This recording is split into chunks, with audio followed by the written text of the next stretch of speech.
Глава 4. Сжатие тоналя. В среду около 10 утра я вышел из отеля минут за 15 до встречи, назначенной Доном Хуаном. Мы договорились встретиться возле авиакасс на Пасео де ла Реформа, в 5-6 кварталах отсюда. Я только что позавтракал с одним из своих приятелей. Он хотел пройтись со мной, но я сделал вид, что иду на свидание с девушкой. Я намеренно пошел по противоположной стороне улицы, а не по той, где находились кассы авиакомпании. Меня не покидало неприятное ощущение, что мой приятель, который давно уже просил меня познакомить его с Доном Хуаном, догадывается, что я иду навстречу с ним и может увязаться следом. Я увидел Дона Хуана у журнального киоска на другой стороне. Переходя дорогу, я остановился посередине, пережидая машины. Осторожно оглянувшись, я увидел, что мой приятель следует за мной. Он стоял на углу, ухмыляясь и разводил руками, как бы говоря, что не смог удержаться. Я бросился через улицу, не давая ему времени догнать меня. Дон Хуан, видимо, понимал мое положение. Когда я подбежал к нему, он бросил беглый взгляд через мое плечо. «Он подходит», — сказал он, — «нам лучше свернуть на боковую улицу». Он указал на улицу, которая по диагонали сливалась с Пасео де ла Реформа, в том месте, где мы стояли. Я быстро сориентировался. На этой улице я никогда не был, но 2 дня назад я был в авиакассах и примерно помнил план этого здания. Контора находилась на узком углу, образованном этими улицами. Она имела по двери, выходящей на каждую из этих улиц, и расстояние между ними было 3-4 метра. В конторе имелся проход от одной двери к другой, и можно было легко перейти с одной улицы на другую. В тот день, когда я туда заглядывал, в ней было полно народу. Мне хотелось немедленно бежать туда, но шаги Дона Хуана были размеренными. Когда мы достигли дверей конторы на диагональной улице, я спиной почувствовал, что мой приятель тоже перебежал через бульвар и вот-вот перейдет на улицу, по которой мы идем. Я взглянул на Дона Хуана в надежде, что у него есть какое-то решение. Он пожал плечами. Я чувствовал раздражение и ничего не мог придумать сам, разве что стукнуть моего приятеля по носу. Должно быть, в этот момент я то ли вдохнул, то ли выдохнул, потому что в следующее мгновение ощутил внезапную потерю воздуха от сильного и резкого толчка, который дал мне Дон Хуан и от которого я волчком влетел через дверь конторы. Дон Хуан до такой степени застал меня врасплох, что мое тело не оказало никакого сопротивления. Мой испуг слился с настоящим потрясением от его чудовищного толчка. Я непроизвольно выставил руки перед собой, защищая лицо. Толчок был такой сильный, что когда я ворвался в комнату, в глазах у меня потемнело и слюна брызнула изо рта. Я едва не потерял равновесие и с огромным трудом удержался на ногах, несколько раз крутанувшись вокруг своей оси. Сцена была неясной, видимо, из-за скорости моего движения. Я смутно различил толпу посетителей, занимавшихся своими делами, и почувствовал сильное раздражение в уверенности, что все смотрят, как я тут кручусь по комнате. Мысль о том, что я выгляжу дураком, была очень неприятной. У меня в голове промелькнул целый ряд опасений. Я боялся упасть лицом вниз или налететь на одного из посетителей, может быть, на пожилую даму, которая покалечится при столкновении, или того хуже, стеклянная дверь на другой стороне будет закрыта, и я разобью себе голову. В помутненном сознании я достиг двери, ведущей на Пасео де ла Реформа. Она была открыта, и я вылетел из нее. Все произошло настолько быстро, что направленность моих мыслей не успевала измениться, и я продолжал думать о своем приятеле и о Доне Хуане. Не открывая глаз, я автоматически повернул направо и пошел по бульвару к центру города в уверенности, что Дон Хуан вот-вот присоединится ко мне, и что мой друг остался на соседней улице. Открыв глаза, я в ошеломлении не сразу сообразил, что же произошло. Я был не на Пасео де ла Реформа, как думал, а на базаре Лагунилья, в 1,5 милях от касс. Не веря своим глазам, я ошарашенно смотрел по сторонам. Я оглянулся, пытаясь сориентироваться, и понял, что нахожусь неподалеку от места, где впервые встретился с Доном Хуаном в Мехико. Возможно даже, что это было то же самое место. Прилавки нумизматов были в 1,5 метрах от меня. С огромным усилием я взял себя в руки. Видимо, я галлюцинировал. Иначе объяснить это было невозможно. Я быстро повернулся, чтобы вернуться в контору, но за мной были только прилавки со старыми книгами и журналами. Дон Хуан, улыбаясь, стоял справа от меня. В голове появилась тяжесть, и в носу защипало, словно у меня через нос выходил газ от содовой. Слов не было. Я попытался что-нибудь произнести, но безуспешно. Я отчетливо расслышал, как Дон Хуан велит мне ни о чем не думать и ничего не говорить, но хотелось сказать хоть что-нибудь, все равно что. Ужасная нервозность росла во мне. Я чувствовал, что слезы катятся у меня по щекам. Дон Хуан не встряхнул меня, как обычно, когда я поддавался неконтролируемому страху. Вместо этого он погладил меня по голове. «Ну-ну, маленький Карлос», — сказал он, — «не теряй своих шариков». Мгновение он держал мое лицо в своих ладонях. «Не пытайся разговаривать», — сказал он. Он отпустил мое лицо и указал на окружающее. «Это не для разговоров», — сказал он. «Это только для наблюдения. Следи за всем». Я в самом деле плакал. Но моя реакция на это была очень странной. Я продолжал плакать, не заботясь об этом. В этот момент для меня не имело значения, кажусь я дураком или нет. Я оглянулся. Прямо передо мной стоял мужчина средних лет в розовой рубашке и темно-серых брюках, по виду американец. Коренастая женщина, похоже, его жена, держала его за руку. Мужчина перебирал монеты, в то время как мальчик 13 или 14 лет, очевидно, сын продавца, смотрел на него. Мальчик следил за каждым движением мужчины. Наконец тот положил монеты обратно на стол, и мальчик немедленно расслабился. «Следи за всем», — опять потребовал Дон Хуан. Вокруг не было ничего настолько необычного, что привлекало бы мое внимание. Люди проходили мимо в различных направлениях. Я повернулся. Мужчина, который, казалось, был владельцем журнального киоска, смотрел на меня, то и дело щурясь, как бы спросонья. Он выглядел обмякшим и казался утомленным или больным. У меня было такое впечатление, что следить здесь незачем. По крайней мере, ничего стоящего я не видел. Я смотрел по сторонам, но ни на чем не мог сконцентрироваться. Дон Хуан обошел вокруг меня. Казалось, он что-то во мне оценивает. Он покачал головой и выпятил губы. «Идем», — сказал он, беря меня за руку. «Время пройтись». Как только мы двинулись, я почувствовал, что мое тело было необычайно легким. У меня появилось любопытное ощущение, что мои подошвы подпрыгивают, словно резиновые мячики. Дон Хуан, должно быть, осознавал мои ощущения. Он крепко держал меня, как бы не давая убежать. Он прижимал меня к низу, словно боясь, что я взлечу, как воздушный шарик, и он не сможет меня поймать. Прогулка принесла мне облегчение. Мое самочувствие улучшилось, нервозность сменилась приятной легкостью. Дон Хуан продолжал настаивать, чтобы я наблюдал за всем происходящим. Я сказал ему, что наблюдать тут незачем, и что меня совершенно не интересует, что люди делают на базаре, и что мне не хочется чувствовать себя идиотом, старательно наблюдая за какими-то покупателями монет и старых книг, тогда как гораздо более важные вещи проходят мимо меня. «Что такое более важная вещь?» — спросил он. Остановившись, я убежденно сказал, что, по моему мнению, важно то, что он заставил меня ощутить, будто я мгновенно покрыл расстояние между авиакассами и рынком. При этих словах меня пробрала дрожь, и я почувствовал, что мне сейчас станет плохо. Дон Хуан заставил меня прижать ладони к животу, он обвел рукой вокруг и уверенно сказал, что окружающая нас повседневная деятельность является единственно важной вещью. Я почувствовал раздражение. У меня появилось физическое ощущение вращения, и я глубоко вздохнул. «Что это ты такое сделал, Дон Хуан?» — спросил я, сделанной небрежностью. Успокаивающим голосом он сказал, что может объяснить мне это в любое время, но вот то, что происходит вокруг меня, никогда не повторится. С этим я не спорил. Понятно, что сцены, которые я наблюдал, никогда больше не повторятся во всех деталях. Однако же я считал, что подобные вещи я смогу видеть в любое время.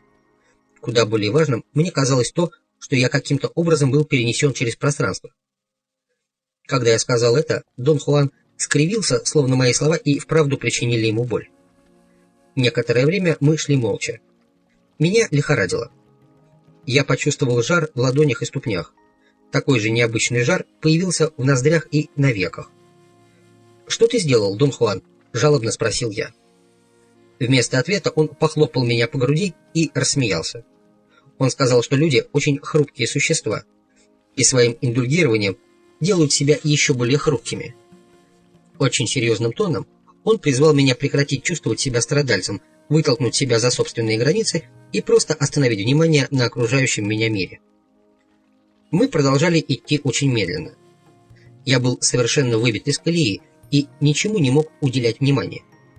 Дон Хуан остановился и открыл было рот, чтобы что-то сказать, но, видимо, передумал, и мы опять пошли. «Случилось то, что ты вновь пришел сюда», — сказал он, резко повернувшись и глядя на меня. «Как это произошло?» Он сказал, что знает только то, что я выбрал это место сам. Когда мы продолжили разговор, я вообще перестал что-либо понимать. Мне хотелось разложить все по полочкам, а он настаивал, что выбор места — это единственная вещь, которую мы можем обсуждать. А поскольку я не знаю, почему я его выбрал, то и говорить здесь в сущности не о чем. Он критиковал меня без всякого раздражения и назвал ненужным индульгированием мое желание рассматривать все разумно. Он сказал, что проще и эффективнее действовать, не подыскивая объяснений, и что, говоря о своем опыте или думая о нем, я его рассеиваю. Через какое-то время он сказал, что нам нужно покинуть это место, потому что я испортил его, и оно становится для меня все более и более вредным. Мы покинули рынок и прошли до парка Ла-Аламеда. Я так устал, что плюхнулся на скамейку. Только теперь мне пришло в голову взглянуть на часы. Было 20 минут 11. Мне пришлось сделать изрядные усилия, чтобы сконцентрировать внимание. Я не помнил точно, когда встретился с Доном Хуаном, но подсчитал, что это было около 10. И никак не более 10 минут заняло у нас пройти от рынка до парка. Неучтенными оставались только 10 минут. Я рассказал Дону Хуану о своих подсчетах. Он улыбнулся. Я был уверен, что за его улыбкой скрывалось недовольство мною, однако по его лицу этого не было видно. «Ты считаешь меня безнадежным идиотом, правда, Дон Хуан?» «Ага», — сказал он и вскочил на ноги. Его реакция была такой неожиданной, что я вскочил вместе с ним. «Расскажи мне, пожалуйста, какие, по-твоему, я сейчас испытываю чувства?» — сказал он с ударением. Я ощутил, что знаю его чувства. Казалось, я их чувствую сам. Но когда я попытался высказать их, я понял, что не могу говорить. Разговор требовал громадных усилий. Дон Хуан сказал, что у меня еще недостаточно сил для того, чтобы видеть его, но что я могу видеть достаточно, чтобы самому найти подходящее объяснение всему происшедшему. «Не смущайся», — сказал он. «Расскажи мне в точности, что ты видишь». Внезапно у меня возникла странная мысль, очень похожая на мысли, которые обычно приходят в голову перед сном. Это была более чем мысль, скорее это можно было бы описать как целостный образ. Я видел экран, на котором были различные персонажи. Прямо напротив меня на подоконнике сидел человек. Пространство позади подоконника было расплывчатым, но сам мужчина и подоконник были видны абсолютно четко. Он смотрел на меня. Его голова была слегка повернута влево, так что он смотрел на меня искоса. Я видел, как двигались его глаза, чтобы удерживать меня в фокусе. Правым локтем он опирался на подоконник, а рука его была сжата в кулак, мышцы напряжены. Слева от мужчины на экране был другой образ. Это был летающий лев. То есть голова и грива были львиные, а нижняя часть тела принадлежала курчавому белому французскому пуделю. Я уже готов был остановить свое внимание на нем, когда вдруг мужчина издал губами чмокающий звук и наполовину высунулся из окна. Появилось все его тело, как будто его что-то выталкивало. Секунду он висел, цепляясь за раму кончиками пальцев и раскачиваясь, как маятник, а затем разжал пальцы. Я испытал ощущение падения в своем собственном теле. Это было не тяжелым падением, а мягким снижением, переходящим в плавный полет. Человек этот был невесом. Некоторое время он оставался на месте, а затем исчез из виду, словно неконтролируемая сила всосала его через трещинку в экране. Секунду спустя он снова появился в окне, искоса глядя на меня. Правой рукой он все так же опирался на раму, только на этот раз он помахал мне рукой, прощаясь. Дон Хуан заметил, что мое видение было слишком усложненным. «Ты можешь действовать лучше», — сказал он. «Ты хочешь, чтобы я объяснил тебе то, что случилось?» Но я предпочел бы, чтобы ты использовал для этого свое собственное видение. Ты видел, но видел ты ерунду. Информация подобного рода бесполезна для воина. Слишком много времени уйдет на то, чтобы разобраться, что есть что. Видение должно быть прямым, потому что воин не может тратить своего времени на распутывание увиденного им. Видение потому и называется видением, что оно прорывается сквозь всю эту бессмыслицу. Я спросил его, не думает ли он, что мое видение в действительности было только галлюцинацией. Но из-за сложности деталей он был убежден, что это было видением, которое, однако, к данному случаю не подходило. Как ты думаешь, мое видение объясняет что-нибудь? Безусловно. Но я не стал бы на твоем месте пытаться распутывать все это. На первых порах видение смущает, и в нем легко потеряться. По мере того, как воин становится жестче, его видение становится тем, чем оно должно быть – прямым знанием. Пока Дон Хуан говорил, у меня произошел один из тех любопытных провалов в ощущениях, и я ясно почувствовал, что вот-вот сниму завесу с чего-то такого, что я уже знал. Но мне это не удалось, потому что все стало очень туманным. Я осознал, что втянут в какую-то борьбу. Чем больше я старался достичь этого ускользающего кусочка знания, тем глубже оно тонуло. «Это видение было слишком непрактичным», — сказал Дон Хуан. Звук его голоса встряхнул меня. Воин задает вопрос и через свое видение получает ответ. Но ответ прост. Он никогда не осложняется до степени летающих французских пуделей. Мы посмеялись над этой картиной, и я, полушутя, сказал ему, что он слишком строг, что любой прошедший через то, что прошел я этим утром, заслуживает хоть капельки снисхождения. «Это легкий выход», — сказал он. «Это путь индульгирования. Твой мир основан на чувстве, что для тебя все слишком. Ты не живешь как воин». Я сказал ему, что у того, что он называет путем воина, слишком много граней, и что невозможно понять их все. И что значение всего этого становится ясно для меня только тогда, когда я должен применять его на практике. Для воина правилом большого пальца является выполнять свои решения так тщательно, что ничто случившееся в результате его действий не может его удивить, и уж тем более истощить его силы. Быть воином означает быть смиренным и алертным. Сегодня от тебя требовалось следить за сценой, которая разворачивалась у тебя перед глазами, а не размышлять о том, каким образом это возможно. Если бы я хотел быть к тебе снисходительным, то легко мог бы сказать, что поскольку это произошло с тобой впервые, ты не был готов. Но это недопустимо, потому что ты пришел сюда как воин, готовый к смерти. Поэтому происходящее не должно было застать тебя со спущенными штанами. Я сделал вывод, что моей тенденцией было индульгировать в страхе и замешательстве. Скажем так, правилом большого пальца, когда ты приходишь встречаться со мной, для тебя должна быть готовность к смерти, сказал он. Если ты приходишь сюда готовый умереть, то не будет никаких ловушек, никаких неприятных сюрпризов и никаких ненужных поступков. Все должно мягко укладываться на свое место, потому что ты не ожидаешь ничего. Это легко сказать, Дон Хуан. Мне приходится жить со всем этим. Это не означает, что ты должен жить со всем этим. Ты являешься всем этим, а не просто смирился на какое-то время. Твое решение объединить силы с этим злым миром магии должно было сжечь все тянущиеся чувства замешательства и дать тебе силы, чтобы провозгласить это своим миром. Я почувствовал смесь раздражения и печали. Действия Дона Хуана, вне зависимости от того, насколько я был подготовлен, срабатывали таким образом, что каждый контакт с ним не оставлял для меня возможности отступления.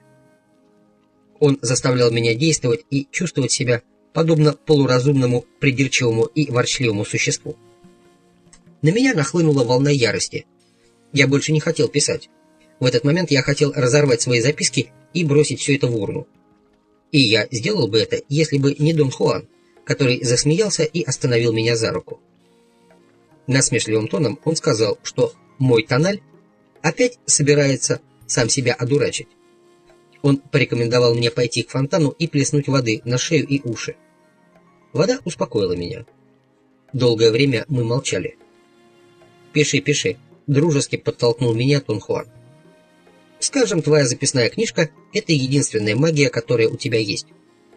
Разорвать ее – это еще один способ открыть себя навстречу твоей смерти. Это будет еще одним взрывом гнева, в лучшем случае шикарным взрывом, но не изменением. Воин никогда не покидает острова Тональ. Он использует его. Он указал вокруг меня быстрым движением руки, а затем коснулся моей записной книжки. Это твой мир, и ты не можешь этого отрицать. Бесполезно сердиться или разочаровываться в самом себе. Все, что в данном случае происходит, это то, что твой Тональ ушел в свою внутреннюю битву. Битва внутри собственного Тоналя – это одно из самых нежелательных состояний, какие только можно представить. Безупречная жизнь воина предназначается для того, чтобы закончить эту битву. Для начала я обучил тебя, как избегать опустошенности и истощения. Теперь в тебе больше нет войны. Нет в том смысле, в каком она была, потому что путь воина – это вначале гармония между действиями и решениями, а затем гармония между Тоналем и Нагвалем. В течение всего времени, что я тебя знаю, я говорил, обращаясь как к твоему Тоналю, так и к твоему Нагвалю. Именно таким способом должны даваться инструкции. Сначала следует разговаривать с Тоналем, потому что именно Тональ должен уступить контроль. Но он должен сделать это с радостью. Например, твой Тональ без особой борьбы уступил часть своего контроля, потому что ему стало ясно, что в противном случае твоя целостность была бы разрушена. Иными словами, Тональ должен отказаться от таких ненужных вещей, как чувство собственной важности и потакание себе, которые лишь погружают его в скуку. Но проблема в том, что Тональ цепляется за все это, хотя он должен был бы радостно избавиться от подобной мути. Необходимо сначала убедить Тональ стать свободным и текучим. Прежде всего, магу необходимо сильный, свободный Тональ. Чем сильнее он становится, тем меньше привязывается к своим действиям и тем легче его сжать. В сущности, сегодня утром произошло вот что. Я увидел возможность сжать твой Тональ. Ты был рассеян, торопился, не думал, и я воспользовался этим моментом, чтобы тебя толкнуть. Время от времени Тональ как бы съеживается, особенно когда он потревожен. Обычно для Тоналя характерны осторожность и подозрительность. В тех случаях, когда Тональ застигнут врасплох, боязливость неминуемо заставляет его сворачиваться. Сегодня я схватил твой кубический сантиметр шанса. Я заметил открытую дверь той конторы и толкнул тебя. Этот толчок был техникой для сжатия Тоналя. Толкнуть следует в строго определенный момент, но для этого нужно видеть. Когда человека толкнули и его Тональ сжался, его Нагваль, если он хоть сколько-нибудь пробужден, берет верх и совершает необычайные вещи. Этим утром твой Нагваль пришел в движение, и ты оказался на рынке. Дон Хуан замолчал, словно ожидая вопроса. Мы посмотрели друг на друга. «Я не знаю, как это произошло», — сказал он, словно читая мои мысли. «Нагваль способен на невероятные вещи. Вот все, что я знаю. Сегодня утром я просил тебя быть внимательным. Сцена, которую ты наблюдал, имела большое значение, но ты не внял моему совету, индульгируя в бесполезном замешательстве. Какое-то время ты был целиком Нагвалем и не мог говорить. В это время ты должен был только наблюдать. Затем твой Тональ снова взял верх. Чтобы избежать смертельной борьбы между твоим Тоналем и Нагвалем, я привел тебя сюда». «Что особенного было в той сцене, Дон Хуан?»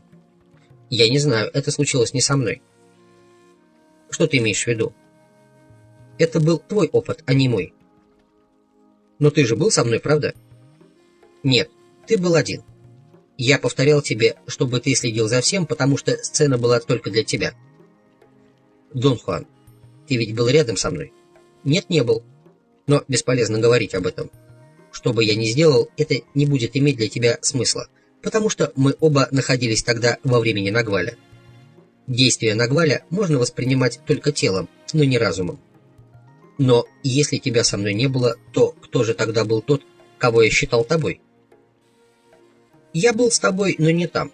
Скажем так, я был рядом с тобой, но не в том месте, куда Нагваль тебя перенес. Ты хочешь сказать, что не знал, что мы находились на базаре? Не знал. Я просто следовал за тобой, чтобы не потерять тебя из виду. Но это действительно страшно, Дон Хуан. Мы были во времени Нагваля, и в этом нет ничего страшного. Мы способны на гораздо большее. Такова наша природа, как светящихся существ. Наш изъян в упорном стремлении оставаться на своем монотонном, скучном и удобном острове. Наш Тональ — это обыватель, а он не должен быть таким. Я рассказал ему все, что помнил. Он поинтересовался, не запомнились ли мне какие-нибудь особенности неба, дневной свет, например, облака или солнце, не слышал ли я каких-нибудь странных звуков, не заметил ли я там драк, не кричали ли люди, а если кричали, то что именно. Я так и не смог ответить ни на один из его вопросов.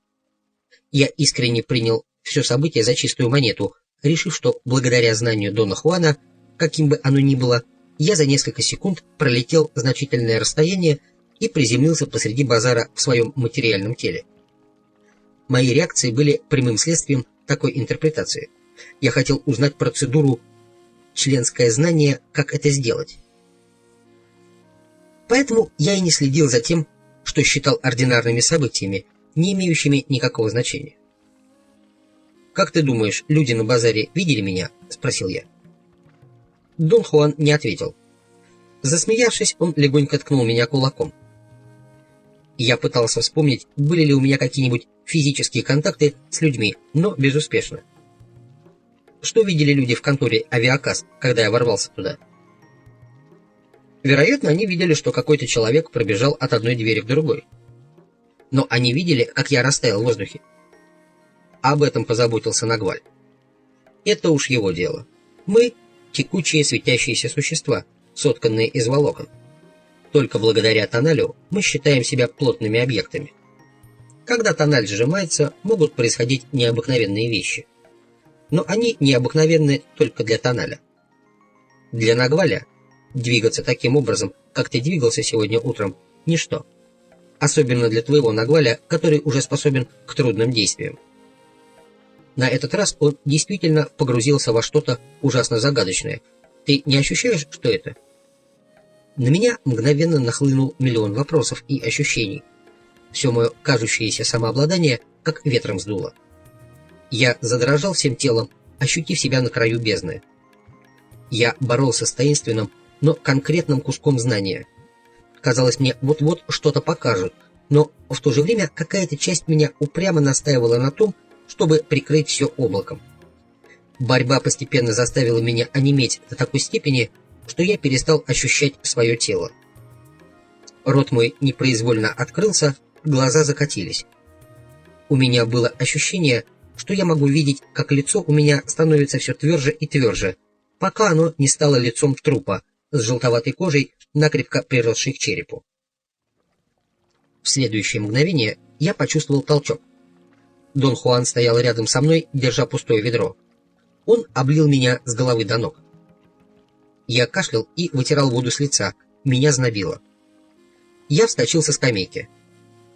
Дон Хуан выплеснул остатки воды мне на шею. Группа детей смотрела на меня и хохотала. Дон Хуан улыбнулся мне. Он держал мою записную книжку и сказал, что мне лучше пойти в отель переодеться. Он вывел меня из парка. С минуту мы стояли у тротуара, пока не подъехало такси.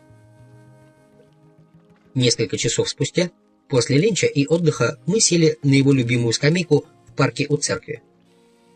Обходным путем мы подошли к теме моей странной реакции. Казалось, он был очень осторожен. Он не ставил меня перед ней прямо. «Известно, что подобные вещи происходят», — сказал он. Нагваль, научившись однажды выходить на поверхность, может причинить большой вред тоналю, выходя наружу без всякого контроля. Однако твой случай особый. У тебя талант индульгировать в такой преувеличенной манере, что ты бы умер и даже не сопротивлялся бы этому. Или еще хуже, ты бы даже не осознал, что умираешь. Я сказал ему, что моя реакция началась, когда он спросил, чувствую ли я, что сделал мой Нагваль. и я подумал, что в точности знаю, о чем он говорит. Но когда я попытался описать это, то оказалось, что я не в состоянии мыслить ясно. Как если бы на самом деле мне ни до чего не было дела. Затем это ощущение перешло в гипнотизирующую концентрацию. Казалось, я был мысленно высосан.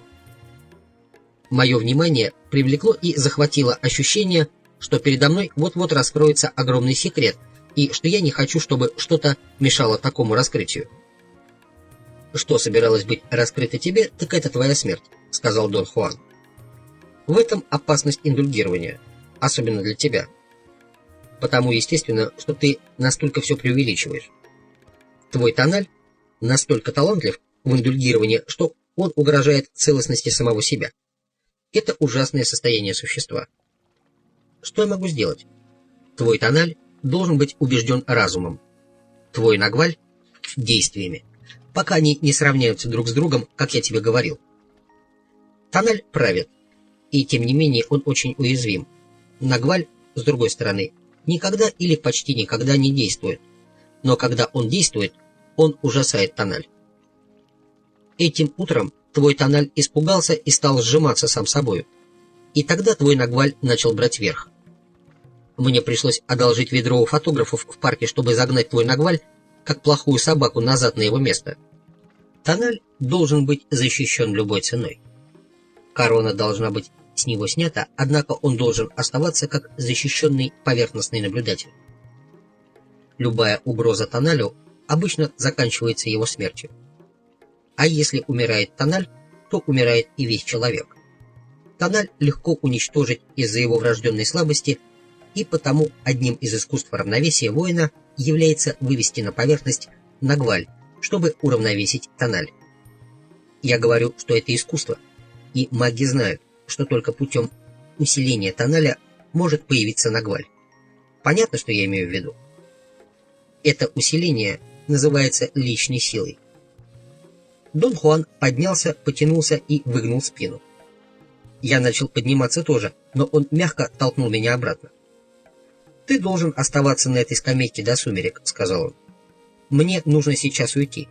Хинара ждет меня в горах. Поэтому приезжай к его дому дня через 3, и мы встретимся там». «Что мы будем делать у Дона Хинаро?» — спросил я. «В зависимости от того, будет ли у тебя достаточно личной силы. Хинара может показать тебе нагваль». Мне хотелось услышать от него еще одну вещь. Я хотел знать, был ли его костюм потрясающим представлением для меня одного, или же он действительно был частью его жизни. Ни один из его поступков никогда не приводил меня в такое смятение. Но не столько сам факт, что он носит костюм, был таким пугающим для меня, сколько то, что Дон Хуан был при этом действительно элегантным. Его ноги были юношески стройными, казалось, что ботинки сместили точку его равновесия, и его шаги стали более длинными и твердыми, чем обычно. «Ты носишь костюм всегда?» — спросил я. «Да», — ответил он с очаровательной улыбкой. «У меня есть и другие. Но я не стал сегодня надевать другой костюм, потому что это испугало бы тебя еще больше». Я не знал, что и думать. Я чувствовал, что прибыл к концу своей тропы. Если Дон Хуан может носить костюмы и быть в них элегантным, то все возможно. Ему, казалось, понравилось мое смущение, и он засмеялся. «Я владелец мануфактурной базы», — сказал он таинственным, но безразличным тоном и пошел прочь. На следующее утро, в четверг, я попросил своего друга проводить меня от дверей той конторы, где Дон Хуан толкнул меня, до базара Лагунилья. Мы выбрали самый прямой маршрут. Это заняло у нас 35 минут. Когда мы пришли, я попытался сориентироваться. Мне это не удалось. Я вошел в магазин одежды на самом углу широкой улицы, где мы тогда стояли. «Простите меня», — сказал я молодой женщине, которая осторожно чистила щеткой шляпу. «Где прилавки с монетами и подержанными книгами?» «У нас таких нет», — сказала она мерзким тоном. «Но я видел их где-то на этом базаре вчера. Не хулиганьте», — сказала она и вошла за конторку. Я побежал за ней, умоляя сказать мне, где же они находятся. Она осмотрела меня с головы до ног. «Вы не могли видеть их вчера», — сказала она. Эти прилавки устанавливаются только по воскресеньям прямо здесь, вдоль этой стены. В другие дни их у нас нет». «Только по воскресеньям?» – переспросил я механически. «Да, только по воскресеньям. Таков порядок. В остальные дни они мешали бы движению». Она указала на широкий проспект, заполненный машинами.